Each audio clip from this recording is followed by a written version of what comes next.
Back on the SportsMax zone on Saturday, the attention of horse racing fans in Trinidad and Tobago will be focused on events at Santa Rosa Park in Arima, where 8 horses will do battle in the season's final classic, the Derby, run over 10 furlongs. The John O'Brien pair of Crown Prince, who landed the Guineas in May, and Soca Harmony, who won the Midsummer Classic later in the summer, are expected to be attracting the bulk of the betting. Should Crown Prince win the prestigious event, it would mark the first time in T&T racing history that siblings were winning back-to-back renewals of the Derby. In 2021, the full brother of Crown Prince, Stroke of Luck, by Juve out of the charismatic mare Always a Princess, galloped to glory in the Blue Ribbon event.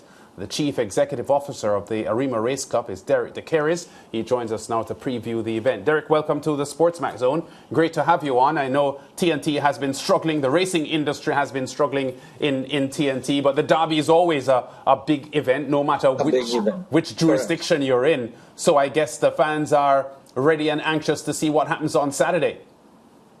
Yes, it is. Thanks for having me. Yes, Saturday would be a big day. It's our Derby day, and Carib is sponsoring the day's events. So we have a lot of activities and for both the kids, and it's really family entertainment on the Derby day. Horse racing obviously would be the #1 priority and focus throughout the day, but entertainment, to bring the fans back to races. As you mentioned earlier, we've gone through some tough times with COVID and so forth. You said you've gone through some tough times, but I would suggest that you're still going through the tough times because Trinidad and Tobago's racing is still struggling. Yeah, yes, it is. It is.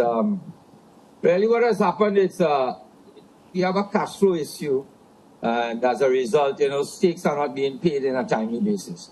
So that has put us in a bit of a problem, but I have been engaging the government and the respective ministries, and as of this morning I was speaking with them, and we are making some headway going forward in the short term and then in the long term.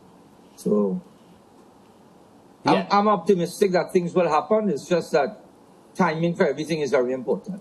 Right now it's in a downward spiral, and I need to change that direction as quickly as possible. Really by ensure that we get cash injection and get those owners' stakes paid up to date, etc., which I'm hoping to do within a week or two. Yeah, at the risk of getting a little political here, Derek, I gather from a couple of serious horse racing people in T&T, you just referenced speaking to the government and so on. I gather that the P&M is not as embracing of the horse racing industry as the UNC had been. Is that true? Well, I wouldn't say so. I really have not I did not deal with the UNC, but I know the UNC did assist in our times of need some years back. But I believe I'm on the cusp of getting some assistance from the government presently. And that was really discussed this morning in a conference with the Minister of Trade and Industry. So it's just that, it takes time to do these things, and unfortunately, governments don't work as quickly as private enterprise, and that's just how it is. Yeah.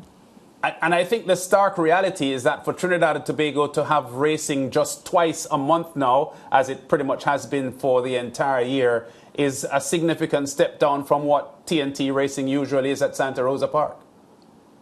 It is, correct.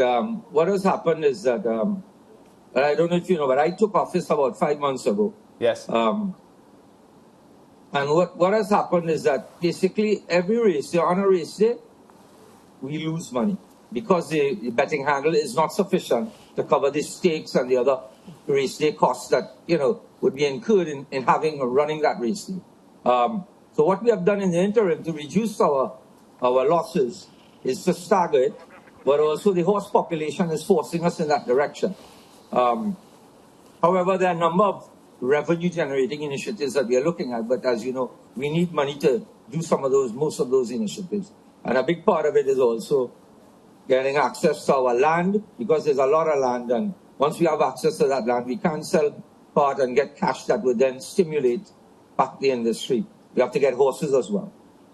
Yeah, we recognize that even though the industry had been struggling before COVID, the COVID pandemic really compounded issues and made things even more difficult. But can we, Derek, talk a little about the Derby coming up? Because I think racing fans will be really interested to see what happens there. I know there was Crown Prince winning the Guineas, but wasn't able to continue on the Triple Crown bid because his stablemate, Soca Harmony, the filly, beat him pretty badly in the Midsummer Classic. There's the field, John O'Brien again having a stronghold, 3 horses, Princess Aruna, and the 2 and 3 horses, Soca Harmony and Crown Prince. Soca Harmony, Derek, won the Midsummer by over 8 lengths, a smashing victory, which was the most recent of the classics.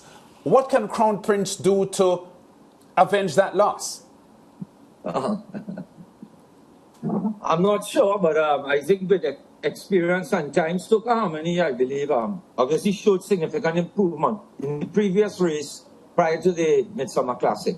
And obviously, she ran a very quick time, going 6 3/4, I believe. And 112 so she plus. is definitely on the improvement. However, Yes. Crown Prince will have to avenge it. I'm not sure. I know they're both going very well because I was there on Sunday and they're both looking well coming into the Derby. So is we do have a couple other horses that ran behind them, but as you said, they were a far distance. One that did not race with them is Bayview, trained by Glenn Mendez. He only had 2 starts, so he's very inexperienced, but he really won his second race very impressively. And I know Glenn has been doing a lot of distance training with him, but he lacks the experience. But we'll have to see on the race, but he won very impressively, and he looks a good horse, Yeah. So apart from the big John O'Brien entrance, as you said, Bayview and Sharif were winners last time out. So, maybe for those bettors who like to go away from the more fancied horses, that could be a direction they could look into as well. No, correct. I think the Vendra who ran 3rd and Princess Aruna, I think, was 5th in it. They also entered back again. The Vendra again was limited start, so I would imagine he would be on the improve as well. Magical World is a bit of an unknown quantity. This is her first Triple Crown race. They had quite a few issues which the connections have solved. So they're standing in the race and anticipated a decent run. But to really contend with the top 2 or 3 or 4 horses, I'm not sure what would happen. Yeah, I know. So the race is... Yeah, Derek, I know that you're riding... a duel from the John O'Brien pair, and I think Bayview and the Vendra, can also make their stake in the race as well, going 2,000 meters. Yeah. It's really about who can stay the best. Yeah, and I know your riding colony has been depleted a bit as well, with many of your riders, now riding in Canada and the USA, including Kimal Santo, the young rider who won the Triple Crown with Wise Guy a couple of years ago, having already won 2 stakes races in Canadian racing. I say that to go here because Nobel Abrego, we are told, was brought out of retirement to ride Soca Harmony in the Midsummer and won handsomely. How difficult would it have been to get Nobel Abrego to get back to race riding?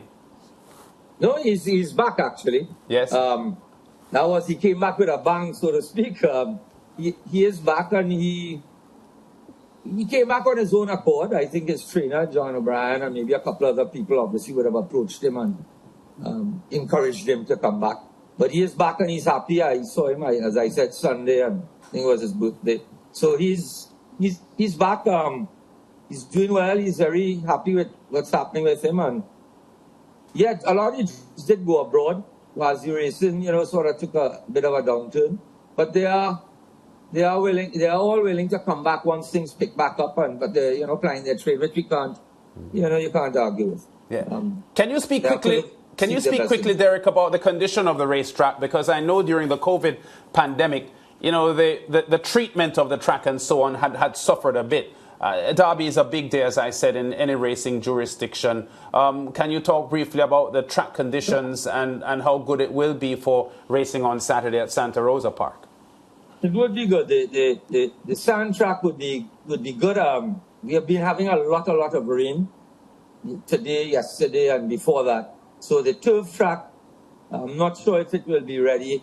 Well, not ready. If it will be able to ride, it will be probably waterlogged at this point in time. But we'll see between now and then. We have a couple of days still. and we are preparing it. But there's a limited amount of preparations we can do while it's so wet, else you would actually destroy the track by putting tractors and other heavy equipment on it. In the interim, the sand track has been it's been prepared as we normally prepare it, as you can see, and we expect it to be an excellent track. We'll see how it goes on the day in terms of rain, but anything can happen. As you know, there's a huge system coming into the Trinidad area, which we are experiencing at present, and it will go on for the next 3 to 5 days, we're told. Yeah, all right, Derek, great talking to you here on the SportsMax Zone. We'll be glued to racing via your streaming website on Saturday to see what happens in the Trinidad and Tobago Derby. Thanks for talking to us. Thanks for having me. Appreciate it. Derek DeCare is there. He's CEO of the Arima Race Club in Trinidad and Tobago as they get ready for the Derby coming up on Saturday afternoon. 4:15 local time is the post as John O'Brien's Big Two Crown Prince and Soca Harmony get ready to battle as they had done in the Guineas and the Midsummer. We go to break. Back with more on the SportsMax Zone after this.